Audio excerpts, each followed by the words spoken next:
প্রথমেই বলি যে আমার চিরুনির কালার আর নাইটির কালার সেম সেম, তাই না বন্ধুরা?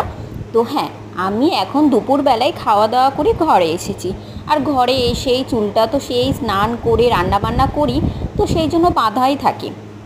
এখন একটু আমি খুলে একটু বেঁধে নিলাম চুলটা। তারপরেই কি করব, ঠান্ডা হাওয়ার সামনে চুলটা শুকিয়ে নেব। আর এই যে কানেরটাও পরি না, কারণ কেন বলো তো, কানের পরে পরে আমার কানটা না অনেকটাই কেটে যাচ্ছে।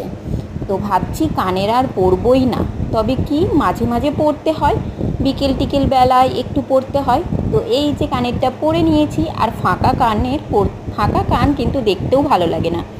আর এই যে বিছানায় সব পড়েছিল সেগুলো সব নিজের জায়গায় ঠিক মতো করে রেখে দিলাম। একদম অপছন্দ, মানে অগোছালো জিনিস একদম পছন্দ করি না।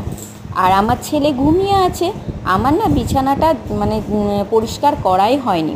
মানে আমি সবসময় একটু ঝাড়ু দিয়ে দিই, সেটা করা হয়নি। তো ছেলেকে একটু ঘুম পাড়িয়ে দিলাম।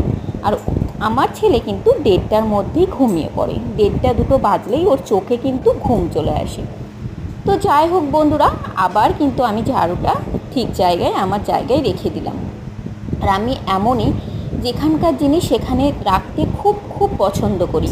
আর এই দেখো, এটা হচ্ছে তাল মিছরি, আমার ছেলেকে খাওয়াই।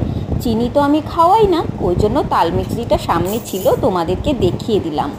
আর আরেকটা জিনিস তোমাদের সঙ্গে শেয়ার করতে চাই, ঘরে আছি তখন দেখিয়ে দিলাম। এটা হলো ভাঁড়।